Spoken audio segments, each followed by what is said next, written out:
ये सबसे इंपॉर्टेंट है कि तुम इन भावनाओं का इस्तेमाल अपने सपोर्ट में करो और लंबे समय तक ऐसा करो। अपनी भावनाओं को अपने दिमाग पर हावी मत होने दो और इस तरह अपने विचारों को मैला मत होने दो। ज्यादातर लोग डर और लालच का इस्तेमाल खुद के विरोध में करते हैं। ये अज्ञान की शुरुआत होती है। डर और इच्छा की भावनाओं के कारण ही ज्यादातर लोग सैलरी के चेक, सैलरी में बढ़ोतरी और नौकरी की सुरक्षा के पीछे भागते भागते अपनी पूरी जिंदगी निकाल देते हैं। असल में वे ये सोचते ही नहीं हैं कि भावनाओं के आधार पर उन्हें जिंदगी किस तरफ ले जा रही है।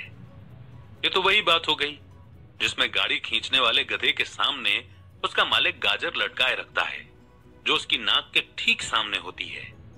गधे का मालिक जहां जाना चाहता है वहां जाता है, पर गधा तो लालच के कारण भाग रहा है। कल गधे के लिए दूसरी गाजर आ जाएगी और गधा उसका पीछा करने लगेगा। आपके कहने का मतलब है जिस समय मैंने नए बेसबॉल ग्लव्स, कैंडी और खिलौनों के सपने देखना शुरू किया था, उस समय मेरी हालत उस गधे की तरह हो गई थी जो गाजर के पीछे भागता है, माइक ने पूछा। हाँ, और उम्र के साथ साथ तुम्हारे खिलौने भी और ज्यादा महंगे होते जाएंगे। अपने दोस्तों पर रौब झाड़ने के लिए एक नई कार, एक याच और एक आलीशान घर। अमीर डैडी ने मुस्कुराकर कहा, डर आपको दरवाजे से बाहर धक्का देता है, इच्छा आपको अंदर बुलाती है, आपको चट्टानों की तरफ ललचाती है। यही जाल है। तो इसकी काट क्या है? माइक ने पूछा। डर और इच्छा अज्ञान की वजह से बढ़ते हैं। इसीलिए अमीर लोगों के पास जितना ज्यादा पैसा होता है उनका डर भी उतना ही ज्यादा बड़ा होता है। पैसा ही गाजर है, भ्रम है। अगर गधा पूरी तस्वीर देख सकता तो शायद वो गाजर का पीछा करने के अपने फैसले पर दोबारा सोचता। अमीर डैडी ने आगे ये समझाया कि आदमी की जिंदगी अज्ञान और ज्ञान के बीच होने वाला संघर्ष है। उन्होंने बताया कि एक बार कोई आदमी खुद के बारे में ज्ञान की खोज करना बंद कर देता है तो उसकी जिंदगी में अज्ञान घुस जाता है। ये संघर्ष हर पल होता है। इसलिए हमें यह फैसला करना है, ये सीखना है कि अपने दिमाग को खुला रखा जाए या इसे बंद कर लिया जाए। देखो, स्कूल बहुत ज्यादा इंपॉर्टेंट है। आप स्कूल इसलिए जाते हैं ताकि आप वहां कोई स्किल या बिजनेस सीख सकें और इस तरह से आप समाज में योगदान दे सकें। हर समाज में टीचर, डॉक्टर, मैकेनिक, कलाकार, कुक, बिजनेसमैन, पुलिस ऑफिसर, दमकल कर्मी और सिपाहियों की जरूरत होती है। स्कूल उन्हें ये सब सिखाते हैं ताकि हमारा समाज डेवलप हो सके और हमारा कल्चर समृद्ध हो सके। दुर्भाग्य से लोगों के लिए स्कूल एजुकेशन का अंत होता है, शुरुआत नहीं। एक लंबी खामोशी छाई रही। अमीर डैडी मुस्कुरा रहे थे। उस दिन उन्होंने जो कहा था वो मैं पूरी तरह से नहीं समझ पाया था, पर ज्यादातर महान टीचर्स के शब्द सालों तक हमें सिखाते रहते हैं। उनके शब्द इसी तरह से आज भी मेरे साथ हैं। मैं आज थोड़ा कठोर हुआ, एक वजह से कठोर हुआ। मैं चाहता था कि तुम लोगों को आज की ये चर्चा हमेशा याद रहे। मैं चाहता हूं कि तुम लोग हमेशा मिसेस मार्टिन के बारे में सोचो। मैं चाहता हूं कि तुम लोग हमेशा उस गधे के बारे में सोचो। इन्हें कभी मत भूलना। अगर तुमने अपनी समझदारी से उन्हें काबू में नहीं किया तो डर और लालच की तुम्हारी दोनों भावनाएं तुम्हें जिंदगी के सबसे बड़े जाल में फंसा सकती हैं। अपनी जिंदगी को डरते डरते गुजारना, अपने सपनों को पूरा न करना निर्दयता है। यह भी निर्दयता है कि पैसे के लिए कड़ी मेहनत की जाए और यह सोचा जाए कि पैसे से खरीदी चीजें सुख दे सकती हैं। बिल चुकाने के डर से घबराकर आधी रात को जागना जीने का एक भयानक तरीका है। सैलरी के हिसाब से जिंदगी जीना भी कोई जीना है। ये सोचना कि कोई नौकरी आपको सुरक्षा का एहसास दे सकती है, खुद से झूठ बोलना है। यह कठोरता है और यही वो चाल है जिससे मैं तुम्हें बचाना चाहता हूं। मैंने देखा है कि पैसा किस तरह से लोगों की जिंदगियों को चलाता है। ऐसा अपने साथ मत होने देना। भगवान के लिए पैसे को अपनी जिंदगी मत चलाने देना। हमारी मेज के नीचे सॉफ्ट बॉल आ गई। अमीर डैडी ने उसे उठाया और वापस खिलाड़ियों के पास फेंक दिया। तो अज्ञान का लालच और डर से क्या ताल्लुक है? मैंने पूछा। यह पैसे का ही अज्ञान है जिसकी वजह से इतना लालच और डर पैदा होता है। मैं तुम्हें कुछ एग्जाम्पल देता हूं। एक डॉक्टर जो अपने परिवार को ज्यादा खुशी देना चाहता है अपनी फीस बढ़ा देता है। उसकी फीस बढ़ने की वजह से हेल्थ फैसिलिटी हर एक के लिए महंगी हो जाती है। अब इससे गरीब लोगों को सबसे ज्यादा नुकसान पहुंचता है। इसीलिए गरीब लोगों की हेल्थ अमीर लोगों से ज्यादा बुरी होगी। अब क्योंकि डॉक्टरों ने अपनी फीस बढ़ा दी है, इसीलिए वकील भी अपनी फीस बढ़ा देते हैं। क्योंकि वकीलों ने अपनी फीस बढ़ा दी है, इसलिए स्कूल के टीचर भी अपनी सैलरी बढ़वाना चाहते हैं, जिसके कारण हमारा टैक्स बढ़ता है। और यह सिलसिला कभी ना खत्म होने वाला बनकर रह जाता है। जल्द ही अमीर और गरीब लोगों के बीच इतना बड़ा गैप हो जाएगा कि प्रलय आ जाएगी और एक और महान सिविलाइजेशन धराशायी हो जाएगी। महान सिविलाइजेशन तभी बर्बाद हुई हैं जब अमीरों और गरीबों के बीच का फर्क बहुत ज्यादा हो जाता है। अमेरिका भी उसी रास्ते पर चल रहा है और इससे यह साबित होता है कि हिस्ट्री अपने आप को दोहराती है। और क्योंकि हम इतिहास से कुछ नहीं सीखते हैं, हम सिर्फ हिस्टोरिकल तारीखें और नाम रखते हैं और उनके सबक को भूल जाते हैं। क्या कीमतें नहीं बढ़नी चाहिए? मैंने पूछा। अच्छी तरह से चल रही गवर्नमेंट और एक पढ़े लिखे समाज में तो नहीं। कीमतें दरअसल कम होनी चाहिए। जाहिर है कि ऐसा सिर्फ थ्योरी में हो सकता है। कीमतें अज्ञान से पैदा हुए लालच और डर के कारण बढ़ती हैं। अगर स्कूलों में पैसों के बारे में सिखा दिया जाता तो लोगों के पास ज्यादा पैसा होता और मार्केट की कीमतें भी कम होती। पर स्कूलों में सिर्फ पैसे के लिए काम करना सिखाया जाता है, पैसे की ताकत का इस्तेमाल नहीं सिखाया जाता। पर हमारे यहाँ बिजनेस स्कूल भी हैं, माइक ने पूछा। क्या आप मुझे अपनी मास्टर्स डिग्री के लिए बिजनेस स्कूल जाने के लिए पुश नहीं कर रहे हैं? हाँ, पर अक्सर ऐसा होता है कि बिजनेस स्कूल ऐसे एम्प्लॉयज को ट्रेन करते हैं जो सोफिस्टिकेटेड या पॉलिश्ड बीन काउंटर्स होते हैं। भगवान ही मालिक है जब कोई बीन काउंटर बिजनेस संभाल ले। वे सिर्फ नंबर को देखते हैं, लोगों को निकालते हैं और बिजनेस का गला घोंट देते हैं। मैं जानता हूं क्योंकि मैं बीन काउंटर से डील करता हूं। वे सिर्फ इतना ही सोचते हैं कि कॉस्ट को कम कैसे किया जाए और प्राइस कैसे बढ़ाई जाए, जिससे बहुत सी प्रॉब्लम पैदा हो जाती है। बीन काउंटिंग की भी इंपॉर्टेंस है। मैं सोचता हूं कि ज्यादा लोगों को इसके बारे में जानना चाहिए, पर यह भी पूरी तस्वीर नहीं दिखाती। अमीर डैडी ने गुस्से में कहा। तो फिर क्या इसका कोई हल है? माइक ने पूछा। हाँ, सोचने के लिए अपनी भावनाओं का इस्तेमाल करना सीखो। अपनी भावनाओं में बहकर मत सोचो। जब तुम लोग फ्री में काम करने के लिए तैयार हो गए थे तो तुमने अपनी भावनाओं को काबू में रखना सीख लिया था। तभी मैं समझ गया था कि तुमसे उम्मीद की जा सकती है। जब मैंने तुम्हें ज्यादा सैलरी का लालच दिया तब तुमने एक बार फिर अपनी भावनाओं की बात नहीं मानी। तुम स्ट्रॉन्ग इमोशन के खिलाफ सोचना सीख रहे थे। ये पहला कदम था। ये कदम इतना इंपॉर्टेंट क्यों है? मैंने पूछा। ये तुम अपने आप जान जाओगे। अगर तुम सीखना ही चाहते हो तो मैं तुम लोगों को ब्रायर पैच में ले जाऊंगा। ये वो जगह है जिससे लोग बचते हैं। मैं तुम्हें उस जगह पर ले जाऊंगा जहां जाने में ज्यादातर लोगों को डर लगता है।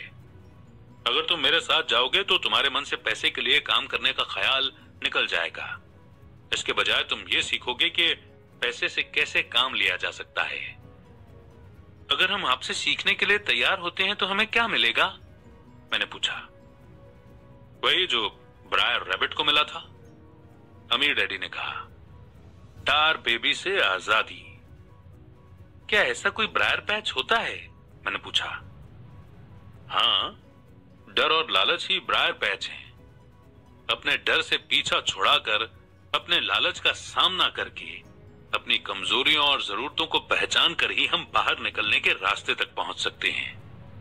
और बाहर निकलने का रास्ता हमारे दिमाग से होकर गुजरता है, सही विचारों यानी थॉट्स को चुनने से। विचारों को चुनने से? माइक ने आश्चर्य से पूछा।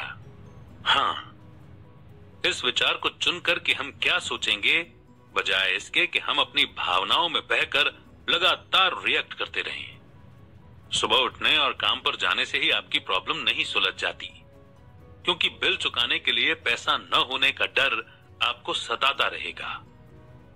सोचने से आपको खुद से एक सवाल पूछने का समय मिलता है। इस तरह का सवाल कि क्या इस प्रॉब्लम का सबसे बढ़िया सॉल्यूशन इस पर और ज्यादा मेहनत करना है? ज्यादातर लोग इतनी बुरी तरह घबराए हुए होते हैं कि वे खुद को आपको असली बात नहीं बताते हैं कि उन पर डर हावी हो रहा है, और नतीजा यह निकलता है कि वे सोच ही नहीं पाते। इसके बजाय वो दरवाजे से बाहर दौड़ लगा देते हैं। टार पे भी हावी हो जाता है। अपने विचार चुनने से मेरा यही मतलब था। पर हम ऐसा किस तरह करेंगे? माइक ने पूछा। यही तो मैं तुम्हें सिखाने वाला हूं। मैं तुम्हें यह सिखाऊंगा कि तुम्हारे पास चुनने के लिए ऑप्शन होने चाहिए, ताकि तुम हड़बड़ी में काम करने से बच सको। जैसे अपनी सुबह की कॉफी पीकर दरवाजे से बाहर दौड़ लगाने की आदत से। मैंने तुमसे जो पहले कहा था उसे याद रखो। जॉब लॉन्ग टर्म प्रॉब्लम का शॉर्ट टर्म सॉल्यूशन है। ज्यादातर लोगों के दिमाग में सिर्फ एक प्रॉब्लम होती है, और यह थोड़े समय की होती है। यह प्रॉब्लम होती है महीने के आखिर में चुकाए जाने वाले बिल, यानी टार पे भी। अब पैसा उनकी जिंदगी चलाता है, या मैं ये कहूं कि पैसे को लेकर उनका डर और अज्ञान उनकी जिंदगी को चलाते हैं। तो वे वही करते हैं जो उनके माँ बाप ने किया था। सुबह उठो और पैसे के लिए काम करो। वे इतना समय भी नहीं निकाल पाते कि ये सोच सकें कि क्या कोई दूसरा तरीका है। इस वक्त वे दिल से सोचते हैं, दिमाग से नहीं। दिल से सोचने और दिमाग से सोचने में क्या फर्क होता है? माइक ने पूछा। अमीर डैडी ने जवाब दिया, मैं इस तरह की बातें अक्सर सुनता हूं। हर आदमी को काम करना पड़ता है। अमीर लोग अत्याचार करने वाले होते हैं। मैं दूसरी जॉब ढूंढ लूंगा, मेरी सैलरी बढ़नी चाहिए। आप इस तरह से मेरा शोषण नहीं कर सकते। या फिर मैं इस जॉब को इसलिए पसंद करता हूं क्योंकि ये सेफ है। इसके बजाय हमें यह कहना चाहिए, क्या यहां ऐसा कुछ है जो मुझे नहीं मिल रहा है? इस तरह भावना पर बेस्ड हमारे थॉट्स की जंजीर टूट जाएगी और हमें ज्यादा अच्छे तरीके से सोचने का मौका मिल जाएगा। मुझे मानना ही पड़ेगा कि मेरे लिए यह सबक एक महान सबक साबित हुआ। यह जानना कि कब कोई आदमी दिल से बोल रहा है और कब दिमाग से, किसके शब्दों में भावनाएं छुपी हुई हैं और किसके शब्दों में थॉट, ये एक ऐसा सबक था जो जिंदगी भर मेरे काम आया। खासतौर पर तब जब मैं अपने दिल से यानी अपनी भावनाओं से बोल रहा था, न कि अपने विचारों या दिमाग से। जब हम स्टोर की तरफ वापस मुड़े तो अमीर डैडी ने यह कहा, अमीर लोग हकीकत में पैसा बनाते हैं, वे इसके लिए काम नहीं करते।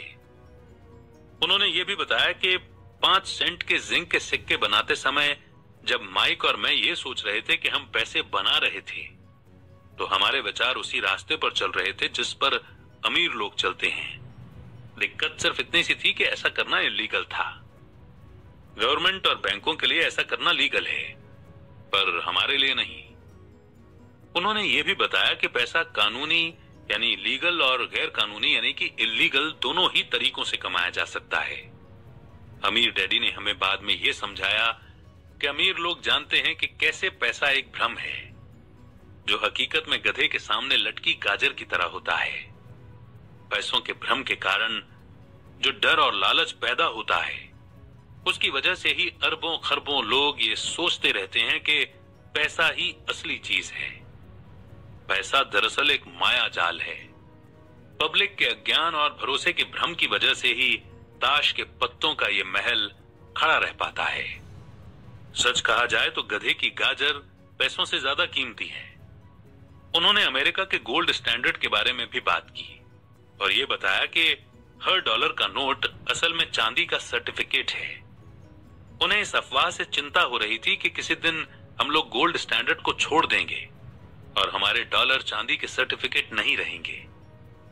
जब ऐसा होगा बच्चों तो कयामत आ जाएगी। गरीब, मिडिल क्लास और नासमझ लोगों की जिंदगी इसीलिए बर्बाद हो जाएगी क्योंकि वो ये भरोसा करते रहेंगे कि पैसा ही असली चीज है और वे जिस कंपनी के लिए काम करते हैं वो कंपनी या गवर्नमेंट उनका ध्यान रखेगी। उनकी बातें उस दिन हमें समझ में नहीं आ रही थी, पर सालों बाद जाकर मुझे ये समझ में आया कि ये बड़े पते की बात थी। वो देखना जो दूसरे नहीं देख पाते। जब वे अपने पिकअप ट्रक में चढ़े तो उन्होंने कहा, काम करते रहो बच्चों, पर जितनी जल्दी तुम सैलरी की जरूरत को भूल जाओगे, तुम्हारी आगे की जिंदगी उतनी ही आसान हो जाएगी। अपने दिमाग का इस्तेमाल करो, मुफ्त में काम करो, और जल्दी ही तुम्हारा दिमाग तुम्हें पैसे कमाने के दूसरे तरीके बता देगा। उन तरीकों से तुम इस जॉब से ज्यादा कमा लोगे। तुम ऐसी चीजें देख पाओगे जो दूसरे लोग कभी नहीं देख पाते। मौका उनकी नाक के नीचे होता है, फिर भी ज्यादातर लोग इन मौकों को कभी नहीं देख पाते। इसका कारण यह है कि वे पैसा और सिक्योरिटी ढूंढते रहते हैं, इसलिए उन्हें यही मिलता है। जिस वक्त तुम एक मौका भांपने में कामयाब हो जाओगे, उसके बाद तुम जिंदगी भर का मौका भांप सकते हो। जिस वक्त तुम ऐसा कर लोगे, मैं तुम लोगों को कुछ और बातें सिखाऊंगा। इस बात को ध्यान से समझ लो, ताकि तुम जिंदगी के सबसे बड़े जाल से बच सको। वो टार बेबी तुम्हें कभी नहीं छू पाएगी। माइक और मैंने स्टोर से अपनी चीजें उठाई और मिसेस मार्टिन से गुड बाय कहा। हम वापस पार्क गए, उसी पिकनिक बेंच पर बैठे और वहां घंटों तक सोचते रहे और बातें करते रहे। हमने अगला हफ्ता स्कूल में इसी बारे में सोचते और बातें करते हुए बिताया। 2 हफ्तों तक हम लोग सोचते रहे, बातें करते रहे और मुफ्त में काम करते रहे। दूसरे शनिवार के आखिर में मैं मिसेस मार्टिन से एक बार फिर से गुड बाय कर रहा था और कॉमिक बुक स्टैंड को लालच भरी नजर से देख रहा था। हर शनिवार 30 सेंट न मिलने में सबसे दुख की बात यह थी कि मेरे पास कॉमिक्स खरीदने के लिए बिल्कुल भी पैसे नहीं होते थे। अचानक जब मिसेस मार्टिन मुझे और माइक को गुड बाय कर रही थीं, मैंने उन्हें एक ऐसा काम करते हुए देखा जो इसके पहले कभी नहीं देखा था। मेरा मतलब है कि मैंने इसके पहले उन्हें ऐसा करते देखा तो था, पर उस पर कभी ध्यान नहीं दिया था। मिसेस मार्टिन ने कॉमिक्स के पहले पेज को आधा काटा और उसे संभालकर अपने पास रख लिया। बाकी की बुक को उन्होंने एक बड़े से ब्राउन कार्डबोर्ड के डिब्बे में डाल दिया। जब मैंने उनसे पूछा कि वे इन कॉमिक्स का क्या करती हैं, तो उन्होंने कहा कि मैं उन्हें फेंक देती हूं। जब वो नई कॉमिक्स लाता है तो मैं ऊपर के आधे कवर को क्रेडिट के लिए कॉमिक बुक डिस्ट्रीब्यूटर को दे देती हूँ। वो 1 घंटे में आने ही वाला है। माइक और मैंने 1 घंटे तक इंतजार किया। जल्दी ही वो डिस्ट्रीब्यूटर आया और मैंने उससे पूछा कि क्या हमें कॉमिक्स मिल सकती हैं। इस पर उसने जवाब दिया कि आपको मिल सकती हैं अगर आप इस स्टोर में काम करते हैं और अगर आप ये वादा करें कि आप उन्हें नहीं बेचेंगे। हमारी पार्टनरशिप एक बार फिर कायम हो गई थी। माइक की मम्मी ने बेसमेंट में हमें एक खाली कमरा दे दिया जो उनके किसी काम नहीं आता था। हमने उसकी सफाई करके उसमें सैकड़ों कॉमिक्स जमा कर ली। जल्दी ही हमारी कॉमिक्स लाइब्रेरी लोगों के लिए खोल दी गई। माइक की छोटी बहन को पढ़ने का बहुत शौक था, इसलिए हमने उसे अपना लाइब्रेरियन बना दिया। लाइब्रेरी में आने और कॉमिक्स पढ़ने के लिए वो हर बच्चे से 10 सेंट लेती थी। स्कूल खत्म होने के बाद हर दोपहर 2:30 से 4:30 बजे तक लाइब्रेरी खुलती थी। पड़ोस के बहुत से बच्चे इसके कस्टमर बन गए थे और वे जितनी कॉमिक्स पढ़ना चाहते थे 2 घंटे में पढ़ सकते थे। ये उनके लिए बढ़िया सौदा था, क्योंकि एक कॉमिक्स की कीमत 10 सेंट होती थी और 2 घंटे में वे 5 या 6 कॉमिक्स पढ़ लेते थे। माइक की बहन लौटते समय बच्चों की तलाशी लेती थी और ये देख लेती थी कि वे अपने कपड़ों में कॉमिक्स छुपाकर तो नहीं ले जा रहे हैं। वो इस बात का रिकॉर्ड भी रखती थी कि हर रोज कितने बच्चे आए, उनका नाम क्या था और उनके सुझाव क्या थे। माइक और मुझे 3 महीने तक हर हफ्ते एवरेज में $9.5 का फायदा हुआ। हमने उसकी बहन को हर हफ्ते $1 का पेमेंट किया और उसे मुफ्त में कॉमिक्स पढ़ने का फायदा भी दिया। हालांकि वो कॉमिक्स कभी कभार ही पढ़ती थी, क्योंकि वो हमेशा ही अपनी पढ़ाई में लगी रहती थी। माइक और मैं डील के मुताबिक हर शनिवार स्टोर में काम करते रहे। साथ ही हम अलग अलग दुकानों से कॉमिक्स इकट्ठी करते रहे। हमने वादे के मुताबिक कॉमिक्स नहीं बेची थी। जब कोई कॉमिक फट जाती थी तो हम उसे जला देते थे। हमने इसकी एक ब्रांच खोलने की भी कोशिश की, लेकिन हमें माइक की बहन की तरह मेहनती और भरोसेमंद लाइब्रेरियन नहीं मिला। बहुत कम उम्र में ही हमने ये जान लिया था कि अच्छे स्टाफ को खोजना कितना मुश्किल होता है। लाइब्रेरी खुलने के 3 महीने बाद हमारी लाइब्रेरी में एक प्रॉब्लम आ गई। दूसरे मोहल्ले के कुछ गुंडे अंदर घुस आए और उन्होंने झगड़ना शुरू कर दिया।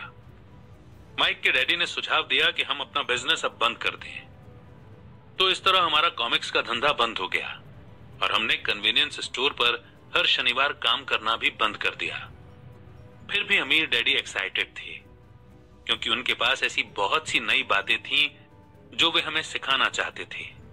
वे खुश थे क्योंकि हमने उनके पहले सबक को इतनी अच्छी तरह से सीख लिया था। हमने ये भी सीख लिया था कि पैसे से अपने लिए काम कैसे करवाया जाता है। स्टोर में काम करने के बदले पैसा नहीं मिलता था, इसीलिए हमें मजबूरन अपनी इमेजिनेशन पर जोर डालना पड़ा ताकि हम पैसा कमाने का कोई दूसरा तरीका ढूंढ सकें। कॉमिक्स लाइब्रेरी हमारा अपना बिजनेस था। हमारा पैसा हमारे कंट्रोल में था और हम किसी मालिक के मोहताज नहीं थे। इसमें सबसे अच्छी बात यह थी कि हमारे बिजनेस से हमें तब भी पैसा मिलता था जब हम वहां खुद मौजूद नहीं होते थे। उस समय हम पैसे के लिए काम नहीं करते थे, बल्कि हमारा पैसा हमारे लिए काम करता था। ज्यादा सैलरी देने के बजाय अमीर डैडी ने हमें इतनी बढ़िया एडवाइस दे दी थी। और इसी के साथ ही बेहद इंपॉर्टेंट चैप्टर यहीं पर समाप्त होता है।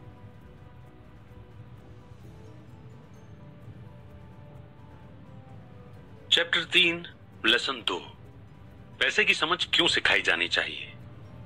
1990 में मेरे सबसे अच्छे दोस्त माइक ने अपने डैडी का लंबा चौड़ा बिजनेस संभाल लिया है और उसे अपने डैडी से ज्यादा कामयाबी मिल रही है। हम एक दूसरे से साल में सिर्फ 1 या 2 बार गोल्फ कोर्स पर मिलते हैं। वो और उसकी पत्नी इतने ज्यादा अमीर है कि आप इसकी कल्पना भी नहीं कर सकते।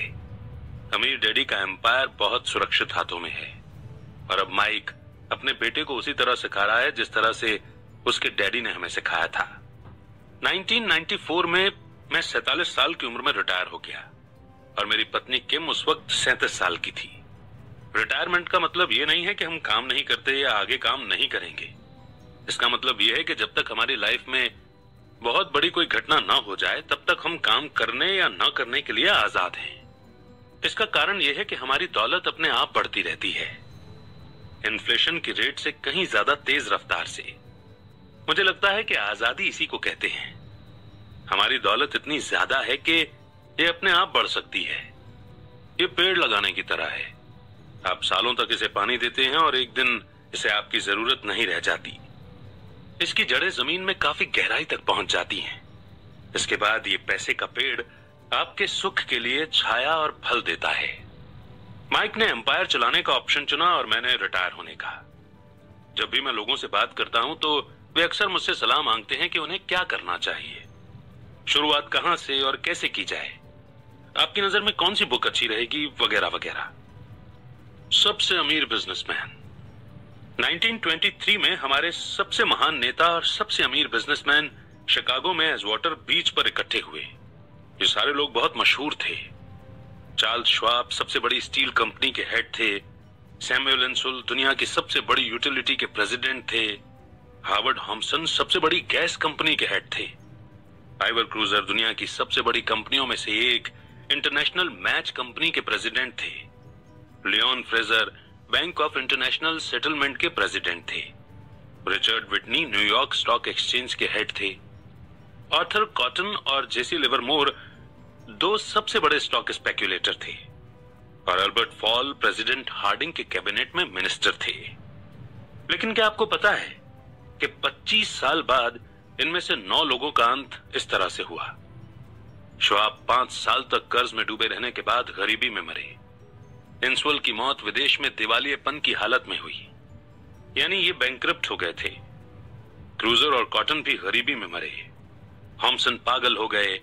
विटनी और अल्बर्ट फॉल उस समय जेल से रिहा हुए थे। फ्रेजर और लिवरमोर आत्महत्या कर चुके थे। शायद कोई भी ठीक से ये नहीं बता सकता कि इन लोगों के साथ ऐसा क्यों हुआ।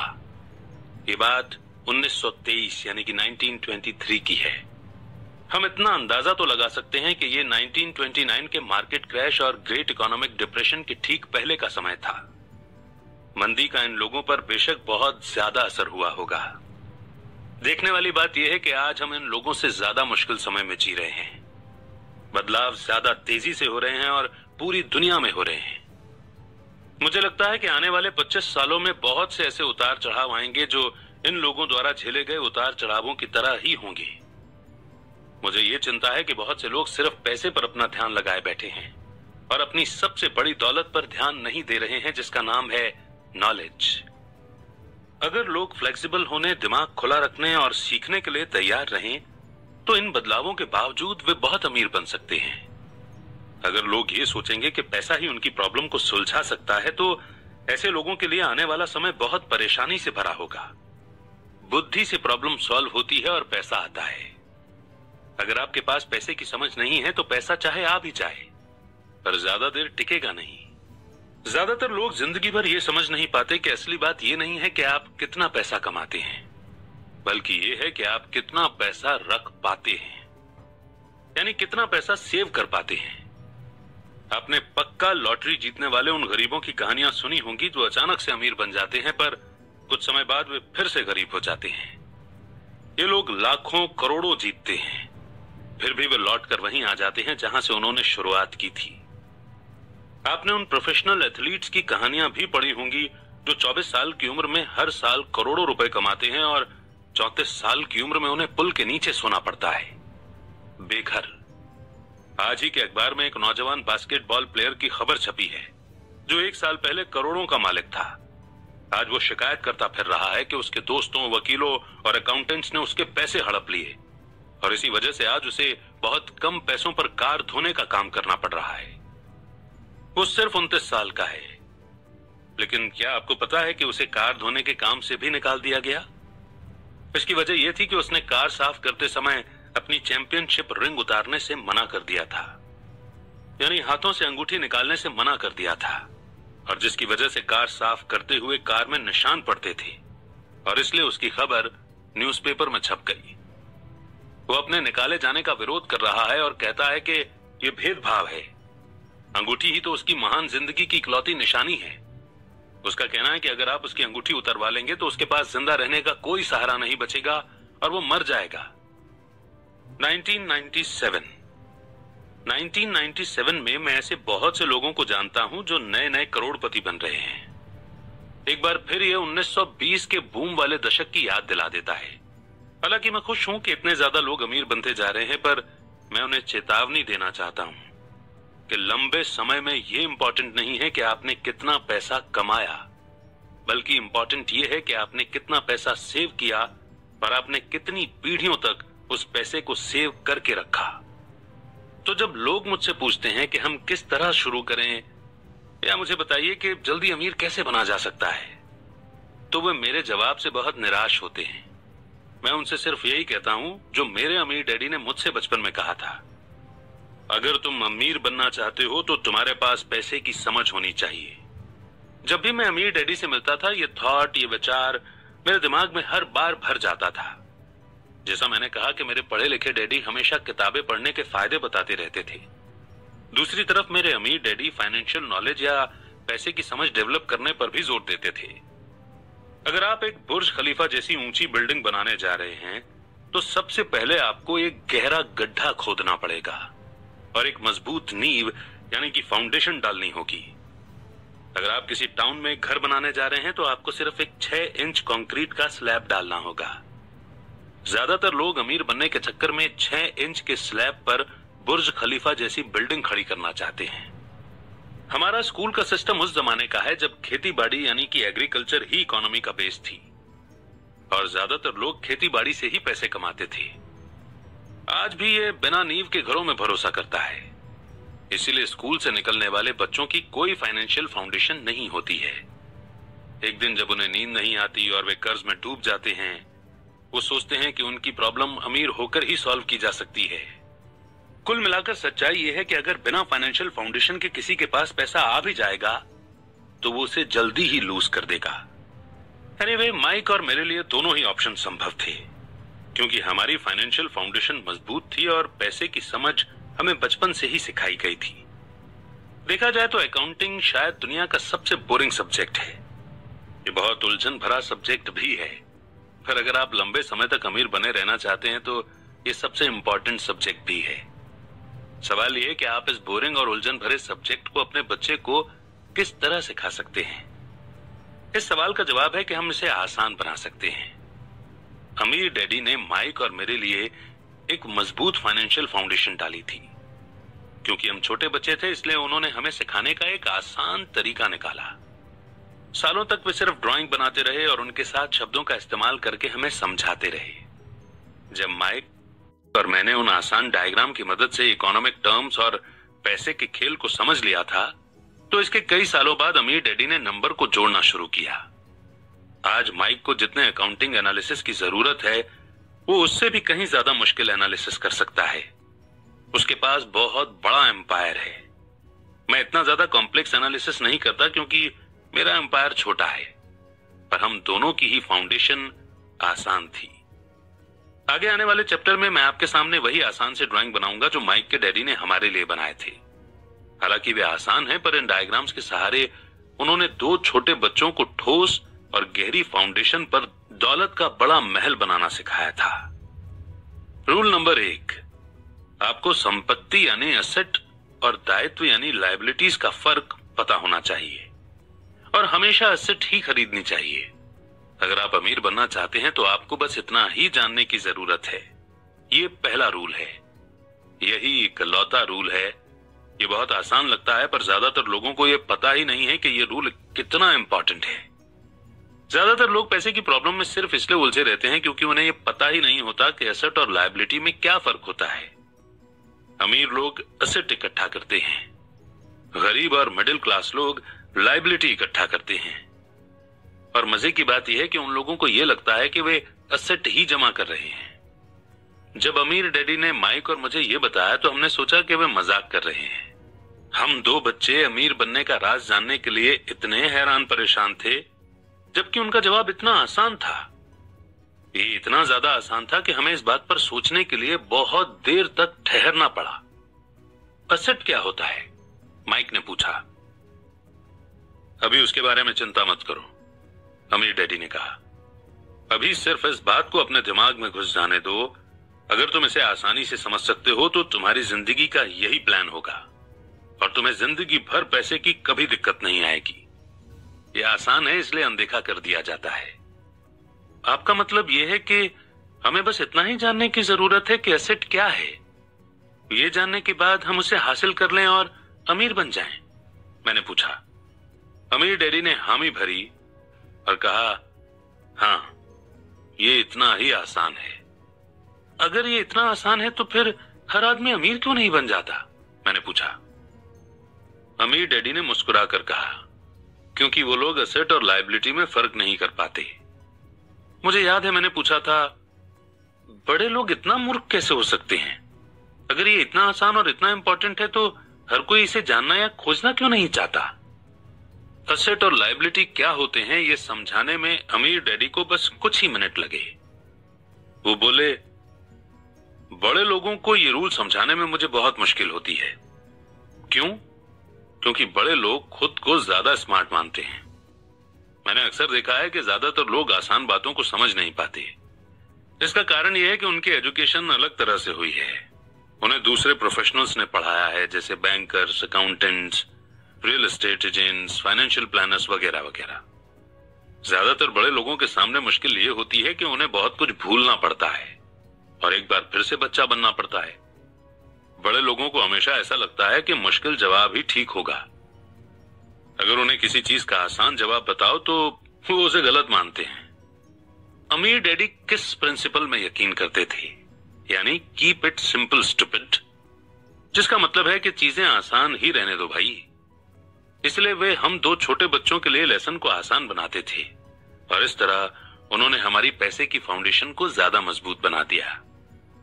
तो दिक्कत या उलझन किस बात से आती है, या इतनी आसान चीज किस तरह से मुश्किल बन जाती है? कोई ऐसा एसेट क्यों खरीदता है जो असल में लायबिलिटी होती है? और इसका जवाब हमें अपनी बेसिक एजुकेशन में मिलता है। एक्चुअली हम फाइनेंशियल लिटरेसी पर ध्यान ही नहीं देते और स्कूल की नॉलेज को हमेशा सही मानते हैं।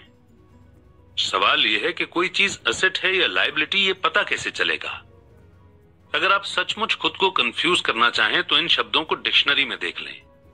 मैं जानता हूं कि वहां दी हुई डेफिनेशन किसी अकाउंटेंट को अच्छी लगती होगी, पर दिक्कत यह है कि आम आदमी उन्हें पूरी तरह से समझ नहीं पाता। फिर भी हम एडल्ट लोग ये मानते हैं कि इतने आसान शब्द हम अगर किसी से पूछेंगे तो हमारी बेइज्जती हो जाएगी, लोग हम पर हंसेंगे। छोटे बच्चों को समझाते समय अमीर डैडी ने एक बार कहा था, एसेट को शब्दों के द्वारा नहीं, नंबर के द्वारा पढ़ा जाता है। और अगर आप नंबर को नहीं पढ़ सकते तो आपको असेट और जमीन में खुदे गड्ढे में कोई फर्क महसूस नहीं होगा।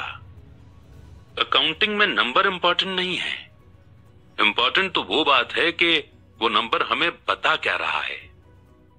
ये शब्दों की ही तरह है, शब्द इंपॉर्टेंट नहीं होते, इंपॉर्टेंट वो बात होती है जो शब्दों के जरिए बताई जाती है। एग्जाम्पल के लिए मैंने हाल ही में एक नया वीसीआर खरीदा। इसके साथ इंस्ट्रक्शन मैनुअल भी था जिसमें समझाया गया था कि अपने वीसीआर को किस तरह से प्रोग्राम किया जाता है।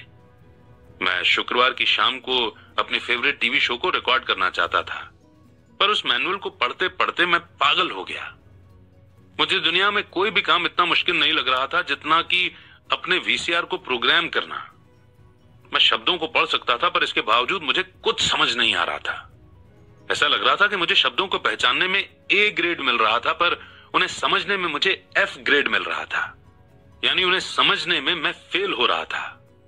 पर यही ज्यादातर लोगों के साथ पैसे के मामले में होता है।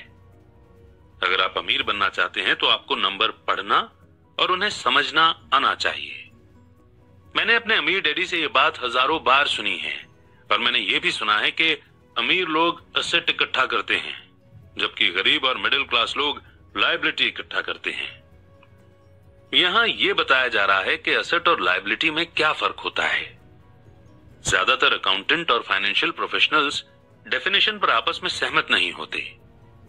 वैसे तो इस बुक में डायग्राम्स दिए हैं, पर क्योंकि ये ऑडियो बुक है और ऑडियो में हम आपको डायग्राम्स दिखा नहीं सकते, इसलिए हम आपको इसमें दिए गए सारे कॉन्सेप्ट्स आसान सी भाषा में समझा देंगे। और बिल्कुल भी चिंता मत कीजिए क्योंकि हमने खुद इस बुक को 10 से 20 बार पढ़ा हुआ है। देखिए, सबसे पहले तो हमें 4 शब्दों को याद रखना है जो हैं इनकम, एक्सपेंसेस यानी कि खर्चे, एसेट और लायबिलिटी। इनकम और एक्सपेंसेस से इनकम स्टेटमेंट बनता है जिसे अक्सर प्रॉफिट एंड लॉस स्टेटमेंट भी कहा जाता है। यह इनकम और खर्च के बारे में बताता है, यानी पैसा कहां से आया और कहां गया। और ये तो हम सब अपने घर में करते ही हैं। हम लिखते हैं कि इस महीने हमने कितने पैसे कमाए, यानी कितनी इनकम आई, और उसमें से हमने कितने पैसे किस किस चीज में खर्च किए। यानी इन 4 शब्दों में से ये 2 शब्द इनकम और एक्सपेंसेस तो हर किसी को पता है। पर प्रॉब्लम यह है कि बहुत से लोगों को अगले 2 शब्द या तो पता नहीं है या फिर उन्हें हम ठीक से समझते ही नहीं हैं। और बाकी के ये 2 शब्द हैं एसेट और लायबिलिटीज। इन 2 शब्दों को, एसेट और लायबिलिटीज को, जब एक साथ लिखते हैं तो इसे हम बैलेंस शीट बोलते हैं। और ये नाम आपने जरूर सुना होगा। बैलेंस शीट ये नाम इसलिए दिया गया है क्योंकि इसमें एसेट और लायबिलिटीज को एक साथ मिलाकर देखा जाता है, यानी उन्हें बैलेंस किया जाता है। कुछ लोग जिनमें पैसे की समझ नहीं होती, इनकम स्टेटमेंट और बैलेंस शीट के बीच के रिलेशन को नहीं जानते। इस रिलेशनशिप को जानना बेहद जरूरी है। इसलिए जैसा मैंने पहले कहा था कि अमीर डैडी ने हमेशा दोनों छोटे बच्चों को आसान सी डेफिनेशन सिखाई। उन्होंने कहा कि एसेट वो होता है जो आपकी जेब में पैसा डालता है। अच्छी, सिंपल और इजी टू यूज डेफिनेशन है ना? एसेट वो चीजें होती हैं जो मेरी जेब में पैसा डालती हैं, यानी ये हमें पैसा बना कर देते हैं बिना हमारे काम किए हुए या बहुत कम काम किए हुए। एग्जाम्पल के लिए, अगर हम घर रेंट पर दे देते हैं और उसे खुद एक्टिवली मैनेज भी नहीं करते तो ये घर हमारा एसेट बन जाएगा, क्योंकि इसे मैनेज करने के लिए ज्यादा टाइम नहीं देना पड़ेगा। फिर भी हर महीने इससे रेंट आता रहेगा। और इसी तरह हमारी कोई शॉप है जिसे कोई और मैनेज कर रहा है और हर महीने हमें उससे पैसे मिल रहे हैं, तो वो भी हमारा एसेट ही है। और इसके उल्टे लायबिलिटी वो चीज है जो मेरी जेब से पैसे निकालती है। मान लीजिए कि हम कोई बड़ा घर लेते हैं और इस घर से हमें कोई इनकम नहीं मिल रही है, तो इस घर ने एक ही बार में हमारा खर्च नहीं करवाया, बल्कि बार बार हमें इसमें खर्चा करना पड़ेगा और इसलिए ये हमारी लायबिलिटी बन जाएगी। कभी इसमें मेंटेनेंस का खर्च देना पड़ेगा, जैसे लॉन को साफ रखने के लिए माली रखना पड़ेगा। और अगर सिंपल सा घर भी है तो भी हमें नॉर्मल मेंटेनेंस के लिए तो पैसा खर्च करना ही पड़ेगा। अब इसका मतलब ये नहीं हुआ कि हम अपने पर्सनल यूज के लिए घर ले ही ना, बल्कि इसका मतलब ये हुआ कि हम एटलीस्ट इन टर्म्स को और ये जो शब्दावली, ये जो जार्गन्स हम यूज कर रहे हैं, इन्हें हम समझें और लाइफ में एसेट्स को लायबिलिटीज से पहले खरीदें। और यह ध्यान रखें कि एसेट्स से हमें ज्यादा पैसा आना चाहिए और लायबिलिटीज से हमारी जेब से कम पैसे जाने चाहिए। और अगर आसान करें तो असल में आपको इतना ही जानने की जरूरत है कि अगर आप अमीर बनना चाहते हैं तो आप जिंदगी भर एसेट खरीदते रहिए। अगर आप गरीब या मिडिल क्लास आदमी बनना चाहते हैं तो आप लायबिलिटी खरीदते रहिए। और इनके बीच को फर्क न जानने से ज्यादातर लोग जीवन भर पैसे की तंगी से परेशान रहते हैं। पैसों के लिए एक आदमी इसीलिए परेशान होता रहता है क्योंकि न तो वो इन शब्दों को समझ पाता है और ना ही इन नंबर्स को। जिन लोगों के सामने पैसे की मुश्किलें आ रही हैं, उन्हें यह समझ लेना चाहिए कि शब्दों या नंबर्स में ऐसा कुछ है जिसे वे पढ़ नहीं पा रहे हैं। कोई चीज ठीक से उनकी समझ में नहीं आ रही है। अमीर लोग इसीलिए अमीर होते हैं क्योंकि इस मामले में वे पैसे की तंगी से परेशान लोगों से ज्यादा समझदार होते हैं। तो अगर आप अमीर बनना चाहते हैं और अपनी दौलत को बनाए रखना चाहते हैं तो पैसे के बारे में सीखना और समझदारी दोनों इंपॉर्टेंट हैं, शब्दों में भी और नंबर में भी। ध्यान रखिए कि सिर्फ नंबर से पूरी बात समझ में नहीं आती है और सिर्फ शब्दों से भी पूरी बात समझ में नहीं आती है। मायने तो पूरी कहानी के होते हैं। किसी फाइनेंशियल रिपोर्ट में नंबर को पढ़ना प्लॉट या कहानी ढूंढने की तरह ही है। पैसा कहां जा रहा है, इस बात की कहानी। 80% परिवारों की पैसे की कहानी यह होती है कि वे अमीर बनने के लिए कड़ी मेहनत करते जाते हैं। इसका कारण यह नहीं है कि वे पैसा नहीं कमाते, असली कारण यह है कि वे जिंदगी भर एसेट की जगह लायबिलिटी खरीदते रहते हैं। आइए अब हम समझते हैं कि गरीब आदमी अपना पैसा कैसे खर्च करता है। एक्चुअली एक गरीब इंसान को एसेट और लायबिलिटी के बारे में कुछ पता नहीं होता, इसलिए वो बेचारा अपने पैसों को कुछ इस तरह से खर्च करता है। उसे पैसे उसकी सैलरी से मिलते हैं, वो उन्हें खर्च कर देता है और उसके पैसे खत्म हो जाते हैं। उसे ज्यादा पैसे कमाने के लिए रोज दोबारा मेहनत करनी पड़ती है, यानी कम पैसे होने की वजह से ना ये एसेट खरीद पाता है और ना ही लायबिलिटी। अब बात करते हैं मिडिल क्लास आदमी की। एक मिडिल क्लास आदमी के पास इनकम थोड़ी ज्यादा आती है और वो पैसे पहले उसके एक्सपेंस कॉलम में जाते हैं, यानी वो पहले अपने खर्चे पूरे करता है और उसके बाद वो लायबिलिटीज खरीदता है, जैसे कि नई कार, नया मोबाइल फोन, नया घर वगैरह। ये लायबिलिटीज उसकी जेब से हर महीने पैसे निकलवाती रहती हैं। एक मिडिल क्लास इंसान के पास बहुत ही कम एसेट्स होते हैं जो उसे पैसा कमा कर दे सकें। कई मिडिल क्लास लोगों के पास कोई भी एसेट नहीं होता है, यानी कोई पैसिव इनकम का सोर्स नहीं होता है, इसलिए वो पूरी जिंदगी रैट रेस में लगे रहते हैं। फाइनली आता है एक अमीर आदमी का एग्जाम्पल। इसके पैसे खर्चने के तरीके बहुत इंटरेस्टिंग हैं। इन लोगों का पूरा फोकस अपने एसेट कॉलम पर होता है, यानी ये अपनी इनकम से पैसा खर्च करके यही सोचता है कि वो ऐसी चीज कैसे बनाए या खरीदे जिससे उसे हर महीने पैसा मिलता रहे और इन पैसों के लिए उसे ज्यादा काम न करना पड़े। इनकी ये सोच होती है कि ये अपनी जिंदगी में एसेट बनाएंगे और उसके बाद ही लायबिलिटी लेंगे। इसलिए कई छोटे बिजनेसमैन को भी आपने यही कहते सुना होगा कि पहले दुकान फिर मकान। तो अभी हमने ये सीखा कि गरीब को एसेट या लायबिलिटी के बारे में नॉलेज ही नहीं होती है।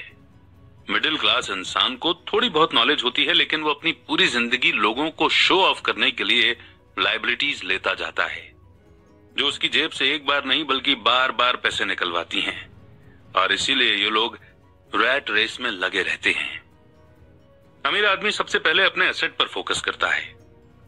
वो सोचता है कि पहले वो पैसिव इनकम सोर्स क्रिएट करेगा और उसके बाद ही लायबिलिटीज लेगा। बस पैसे खर्च करने की प्रायोरिटी ही किसी इंसान को अमीर तो किसी को गरीब बना देती है।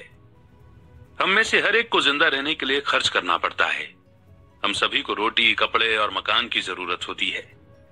एक गरीब, मिडिल क्लास और अमीर आदमी की जिंदगी में पैसा किस तरह आता जाता है, इसे हम कैश फ्लो बोलते हैं, और कैश फ्लो पूरी कहानी बता देता है। इस कहानी में यह बताया जाता है कि वो आदमी अपने पैसे का किस तरह से इस्तेमाल करता है। एक बार पैसा हाथ में आ जाने के बाद वो उस पैसे का क्या करता है। मैंने अपनी कहानी अमेरिका के सबसे अमीर लोगों से इसीलिए शुरू की ताकि मैं ये बता सकूं कि इतने सारे लोगों की सोच में कहां गलती होती है। गलती ये होती है कि वे ये मानते हैं कि पैसे से सारी प्रॉब्लम हल हो जाती है। इसीलिए जब लोग मुझसे फटाफट अमीर बनने के नुस्खे पूछते हैं तो मैं कांप जाता हूं, या ये पूछते हैं कि उन्हें कहां से शुरू करना चाहिए। मैं अक्सर सुनता हूं, मैं कर्ज में हूं इसलिए मुझे और ज्यादा पैसे कमाने चाहिए। पर यह देखने में आया है कि ज्यादा पैसे से प्रॉब्लम नहीं सुलझती। सच कहा जाए तो इससे प्रॉब्लम और ज्यादा बढ़ सकती है। पैसा हमारी इंसानी कमजोरियों को अक्सर ज्यादा उभार देता है। पैसा अक्सर हमारे ऐसे पहलू पर रोशनी डालता है जिसके बारे में हम अनजान रहते हैं। इसलिए अगर किसी आदमी को अचानक बहुत सी दौलत मिल जाए, जैसे जायदाद, सैलरी में भारी बढ़ोतरी या उसकी लॉटरी लग जाए, तो पैसा मिलने के कुछ समय बाद वो अपने पुराने हाल में पहुंच जाता है, और कई बार तो उससे भी बुरे हाल में। पैसा आपके दिमाग में चल रहे कैश फ्लो पैटर्न को दिखाता है। अगर ये पैटर्न ऐसा है कि अपनी पूरी कमाई खर्च करनी है, तो इस बात की बहुत संभावना है कि आपकी इनकम बढ़ेगी तो आपका खर्च अपने आप बढ़ जाएगा। इसलिए ये कहावत सही है कि मूर्ख और उसका पैसा जल्दी ही एक दूसरे से अलग हो जाते हैं। मैंने ये कई बार कहा है कि हम स्कूल इसलिए जाते हैं ताकि हम एकेडमिक और प्रोफेशनल काबिलियत को हासिल कर सकें। बेशक ये दोनों बहुत इंपॉर्टेंट हैं। हमारी प्रोफेशनल काबिलियत के कारण ही हम पैसा बनाना सीखते हैं। 1960 के दशक में जब मैं हाई स्कूल में था, यह माना जाता था कि अगर कोई पढ़ने लिखने में अच्छा है तो वो होनहार स्टूडेंट आगे जाकर डॉक्टर बनेगा। अक्सर उस बच्चे से यह नहीं पूछा जाता था कि क्या वो डॉक्टर बनना चाहेगा, बस ये मान लिया जाता था। इसका कारण यह था कि इसमें सबसे ज्यादा पैसा नजर आता था। आज डॉक्टरों के सामने पैसे की बहुत सी मुश्किलें हैं जो भगवान न करे किसी और के सामने हों। इंश्योरेंस कंपनियों ने इस बिजनेस पर काबू कर रखा है, गवर्नमेंट भी दखल दे रही है और कोर्ट में मुआवजे के केस फाइल हो रहे हैं वगैरह। आज बच्चे बास्केटबॉल स्टार बनना चाहते हैं, टाइगर वुड्स की तरह गोल्फर बनना चाहते हैं, कंप्यूटर एक्सपर्ट बनना चाहते हैं, movie star, rock star, beauty queen या इन्वेस्टर बनना चाहते हैं। इसीलिए क्योंकि अब दौलत, शोहरत और इज्जत इन्हीं जगहों पर है। इसी कारण स्कूलों में बच्चों को अच्छा पढ़ने के लिए मोटिवेट करना मुश्किल हो गया है। वे जानते हैं कि प्रोफेशनल सक्सेस का एकेडमिक सक्सेस से कोई सीधा रिलेशन नहीं है जैसा कभी हुआ करता था। क्योंकि स्टूडेंट्स में स्कूल छोड़ते समय पैसे की कोई समझ नहीं होती है, इसलिए करोड़ों पढ़े लिखे लोग अपने बिजनेस में तो सक्सेसफुल हो जाते हैं, पर बाद में वे पैसे की तंगी से जूझते रहते हैं। वे और ज्यादा मेहनत करते हैं पर अपनी प्रॉब्लम से जीत नहीं पाते। उनकी एजुकेशन में कमी यह नहीं है कि उन्हें पैसा कमाना नहीं सिखाया गया, बल्कि कमी यह है कि उन्हें पैसा खर्च करने का तरीका नहीं सिखाया गया। पैसा बनाने के बाद उसका किस तरह से इस्तेमाल किया जाए और उसे किस तरह से संभाला जाए, इसे पैसे की समझ कहते हैं। पैसा एक बार कमाने के बाद उसका क्या किया जाए, इसे अपने पास कितने लंबे समय तक रोका जाए और अपने पैसे से कड़ी मेहनत कैसे करवाई जाए। ज्यादातर लोग ये नहीं बता पाते कि उनकी पैसे की तंगी का कारण क्या है। ऐसा इसलिए होता है क्योंकि उनमें कैश फ्लो की समझ नहीं होती है। कोई आदमी बहुत पढ़ा लिखा हो सकता है, अपने बिजनेस में सक्सेसफुल हो सकता है, पर हो सकता है कि उसमें पैसे की बिल्कुल भी समझ ना हो। ऐसे लोग अक्सर जरूरत से ज्यादा कड़ी मेहनत करते हैं क्योंकि उन्होंने कड़ी मेहनत करना तो सीखा है, पर पैसे से अपने लिए कड़ी मेहनत करवाना नहीं सीखा। ये कहानी बताती है कि पैसे का सुख भरा सपना किस तरह दुख भरे सपने में बदल जाता है। कड़ी मेहनत करने वाले लोगों की फिल्मी कहानी एक घिसे पिटे ढर्रे पर चलती है। हाल में शादीशुदा खुश बहुत पढ़े लिखे पति पत्नी साथ साथ रेंट के मकान में रहने लगते हैं। जल्दी उन्हें यह लगने लगता है कि वे पैसा बचा रहे हैं, क्योंकि दो लोगों के साथ साथ रहने का खर्च भी लगभग उतना ही होता है जितना कि अकेले आदमी का। प्रॉब्लम यह है कि जिस अपार्टमेंट में वे रहते हैं वो छोटा है। वे अपने सपनों का घर खरीदने के लिए पैसे बचाने लगते हैं ताकि वे बच्चे पैदा कर सकें। अब उनके पास दो लोगों की सैलरी होती है और वे अपने करियर पर ज्यादा ध्यान देने लगते हैं। उनकी इनकम बढ़ने लगती है। जैसे जैसे उनकी इनकम बढ़ने लगती है उनके खर्चे भी बढ़ने लगते हैं। ज्यादातर लोगों के लिए पहले नंबर का खर्च होता है टैक्स। एक एम्प्लॉय के लिए टैक्स में सबसे बड़ी प्रॉब्लम यह है कि जैसे ही उसे सैलरी मिलेगी सीधा ही सबसे पहले उसका टैक्स कटेगा, बाद में बचे हुए पैसे उसे मिलेंगे जिससे वो अपने बाकी के खर्चे करेगा, और टैक्स एक सबसे बड़ा एक्सपेंस है। फिर लायबिलिटी बढ़ने लगती है। इसे समझाने का सबसे अच्छा तरीका यह है कि हम वापस यंग पति पत्नी की कहानी की तरफ चलें। उनकी इनकम बढ़ने के कारण वे फैसला करते हैं कि अब वे रेंट के मकान में नहीं रहेंगे, बल्कि अपने सपनों का घर खरीद लेंगे। जब वे अपने घर में पहुंच जाते हैं तो उन पर एक नए टैक्स का बोझ आ जाता है, जिसे प्रॉपर्टी टैक्स कहते हैं। फिर वो लोग एक नई कार खरीदते हैं, नया फर्नीचर और नया सामान खरीदते हैं ताकि उनका घर आलीशान लगे। अचानक वे अपने सपने से जागते हैं और देखते हैं कि उनके लायबिलिटी का कॉलम बढ़ गया है। वे कर्ज में हैं और उन्हें बहुत से होम लोन और क्रेडिट कार्ड लोन चुकाने हैं। अब वे रैट रेस में फंस चुके हैं। एक बच्चा पैदा हो जाता है, वे और कड़ी मेहनत करते हैं। ये प्रोसेस फिर रिपीट होता है, ज्यादा पैसा आता है, उस पर ज्यादा टैक्स लगता है और तभी उनके पास एक क्रेडिट कार्ड आ जाता है। वे उसका इस्तेमाल करते हैं। जब वो खत्म हो जाता है तब एक लोन कंपनी का आदमी आकर उन्हें बताता है कि उनका सबसे बड़ा एसेट, उनका घर, उसकी कीमत बढ़ गई है। कंपनी उन्हें एक बिल कंसोलिडेशन लोन देने का ऑफर करती है क्योंकि उनकी क्रेडिट हिस्ट्री बहुत अच्छी है। कंपनी उन्हें यह भी बताती है कि समझदारी इसी में होगी कि वे अपने ऊंचे इंटरेस्ट रेट पर लिए गए कंज्यूमर लोन को उनके क्रेडिट कार्ड से चुका दें और इसके अलावा उनके घर पर लगने वाले इंटरेस्ट से उन्हें टैक्स में छूट यानी कि एग्जेम्पशन भी मिलेगी। वे ऐसा ही करते हैं और ज्यादा इंटरेस्ट रेट वाले क्रेडिट कार्ड का पेमेंट कर देते हैं। इसके बाद वे राहत की सांस लेते हैं कि उन्होंने क्रेडिट कार्ड का हिसाब साफ कर दिया है। अब उन्होंने अपने कंज्यूमर लोन को होम लोन में बदल लिया है। उनका पेमेंट भी कम हो जाता है क्योंकि उन्हें अपने कर्ज को 30 साल की इंस्टॉलमेंट में चुकाना है। प्रॉब्लम से डील करने का यही स्मार्ट तरीका है। उनके पड़ोसी आते हैं और उन्हें शॉपिंग पर चलने के लिए इनवाइट करते हैं। दिवाली, न्यू ईयर की सेल लगी हुई है, यही तो मौका है कुछ पैसा बचाने का। वे अपने आप से कहते हैं कि मैं कुछ नहीं खरीदूंगा, मैं तो सिर्फ देखने जा रहा हूं। पर अगर कोई चीज जम जाए तो उसे खरीदने की उम्मीद में वे अपने क्रेडिट कार्ड को ले जाना नहीं भूलते। मैं ऐसे यंग कपल से हर समय टकराता हूं। उनके नाम बदलते रहते हैं पर उनकी पैसे की तंगी एक सी ही रहती है। वे मेरी चर्चाओं में यह सुनने के लिए आते हैं कि मैं इस बारे में क्या कहता हूं। वे मुझसे पूछते हैं कि क्या आप हमें बता सकते हैं कि और ज्यादा पैसे कैसे कमाया जा सकता है। उनकी खर्चीली आदतों ने उन्हें और ज्यादा कमाने के लिए मजबूर कर दिया है। वे इतना भी नहीं जानते कि दरअसल प्रॉब्लम पैसा कमाने की नहीं है, पैसा सही तरह से खर्च करने की है और यही पैसे की तंगी का कारण है। यह समस्या इसलिए पैदा होती है क्योंकि उनमें पैसे की समझ नहीं होती। यह समस्या इसलिए और भी भयानक हो जाती है क्योंकि वे एसेट और लायबिलिटी के फर्क को नहीं समझ पाते। मेरा मानना है कि ज्यादा पैसे से शायद ही कभी किसी की पैसे की प्रॉब्लम सुलझती है। समस्याएं समझदारी से सुलझती हैं। मेरा एक दोस्त बार बार कर्ज में फंसे लोगों को यही सलाह देता है।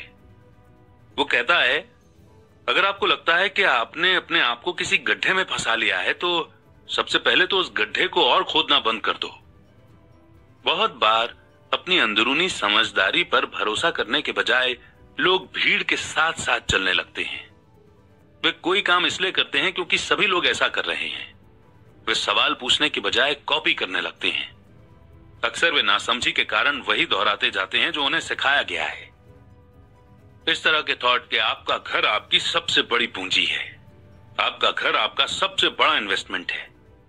अगर आप ज्यादा कर्ज लेते हैं तो आपको टैक्स में ज्यादा एग्जेम्पशन मिलेगी। सेफ जॉब खोजो, गलतियां मत करो, रिस्क मत उठाओ, वगैरह वगैरह। ऐसा भी कहा जाता है कि ज्यादातर लोगों के लिए मौत से भी डरावनी चीज होती है भीड़ के सामने बोलने का डर।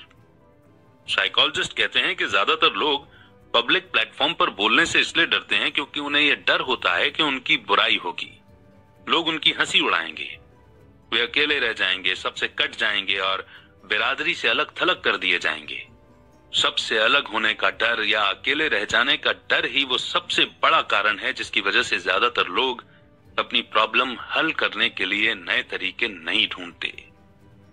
इसलिए मेरे पढ़े लिखे डैडी कहा करते थे कि जापानी लोग दर्पण की ताकत को सबसे ज्यादा अहमियत देते थे, क्योंकि जब इंसान दर्पण में खुद को देखता है तभी उसे सच्चाई का पता चलता है। और ज्यादातर लोग खतरे मत उठाओ इसलिए कहते हैं क्योंकि वे खुद डरे हुए होते हैं। ये किसी भी चीज के बारे में कहा जा सकता है, जैसे गेम में, रिलेशनशिप में, करियर में, पैसों का डर। समाज से कट जाने का डर, और इन्हीं कारणों से लोग लीक पर चलते रहते हैं और समाज की एक्सेप्टेड बिलीफ या पॉपुलर ट्रेंड के खिलाफ नहीं जाते। आपका घर एक एसेट है, कड़ी मेहनत करो। प्रमोशन का सवाल है, एक दिन मैं वाइस प्रेसिडेंट बन जाऊंगा। पैसे बचाओ, जब मेरी सैलरी बढ़ेगी तो मैं एक बड़ा घर खरीद लूंगा। म्यूचुअल फंड सेफ हैं। भीड़ के साथ चलने और पड़ोसियों के ऐशो आराम की कॉपी करने के कारण पैसे की बहुत सी प्रॉब्लम पैदा होती है।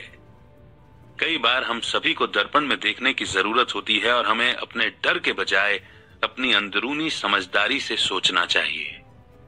जब माइक और मैं 16 साल के हुए तो हमें स्कूल में प्रॉब्लम आने लगी थी। हम बुरे बच्चे नहीं थे, हम सिर्फ अपने आप को भीड़ से अलग कर रहे थे।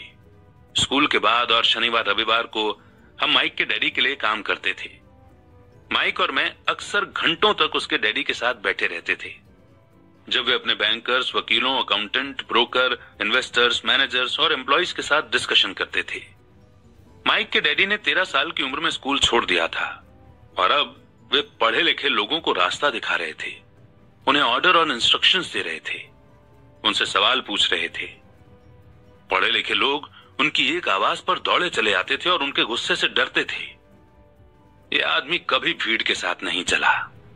इस आदमी ने खुद के दम पर सोचा और फैसले किए। उन्हें इन शब्दों से चिढ़ होती थी, हमें इसे इस तरह से इसलिए करना पड़ेगा क्योंकि सभी लोग इसी तरह से करते हैं। वे नहीं हो सकता, इन शब्दों से भी बहुत चिढ़ते थे। अगर आप उनसे कोई काम करवाना चाहते थे तो आपको बस इतना ही कहना था, मुझे लगता है कि आप इसे नहीं कर सकते। माइक और मैं उनके साथ रहकर जितना सीखे उतना हमने स्कूल के बिताए सालों में कभी नहीं सीखा, कॉलेज में भी नहीं। माइक के डैडी के पास स्कूल की एजुकेशन तो नहीं थी, पर उनके पास पैसे की नॉलेज थी और इसी कारण वे सक्सेसफुल भी थे। वे हमें बार बार बताया करते थे कि एक समझदार आदमी अपने से ज्यादा समझदार लोगों को जॉब पर रख सकता है। इसीलिए माइक और मुझे समझदार लोगों की बातें सुनने और उनसे सीखने का फायदा मिला। पर इसके कारण माइक और मैं दोनों ही उस सोशल बिलीफ के साथ नहीं चल पाए जो हमारे टीचर हमें सिखाते थे, और इस वजह से कई प्रॉब्लम्स पैदा हो गई। जब कोई टीचर कहता था कि अगर तुम्हें अच्छे नंबर नहीं मिलते हैं तो तुम दुनिया में कुछ नहीं कर सकते, तो माइक और मैं अपनी भवें चढ़ा लेते थे। जब हमें घिसे पेटे ढर्रे पर चलने को कहा जाता था और रूल्स को फॉलो करना सिखाया जाता था तो हमें यह लगता था कि स्कूल की एजुकेशन दरअसल क्रिएटिविटी का गला घोंट देती है। हम अमीर डैडी की यह बात समझने लगे थे कि स्कूलों को इसलिए बनाया गया है ताकि वहां अच्छे एम्प्लॉय तैयार हो सके, न कि अच्छे मालिक। कभी कभार माइक या मैं टीचर से पूछते थे कि हम जो पढ़ रहे हैं वो असल जिंदगी में कितना काम आएगा, या हमें पैसों के बारे में क्यों नहीं पढ़ाया जाता है। दूसरे सवाल का अक्सर जवाब मिलता था कि पैसा इंपॉर्टेंट नहीं है और अगर हम अच्छी पढ़ाई करेंगे तो पैसा अपने आप मिलने लगेगा। हम पैसे की ताकत के बारे में जितना ज्यादा जानते जाते थे, अपने टीचर्स और साथ पढ़ने वाले बच्चों से उतना ही दूर होते जाते थे। मेरे पढ़े लिखे डैडी ने कभी मुझ पर अच्छे नंबरों के लिए दबाव नहीं डाला। मुझे इस बात पर हैरत होती है कि उन्होंने ऐसा क्यों नहीं किया, पर हम लोगों में पैसे को लेकर अक्सर बहस होने लगी थी।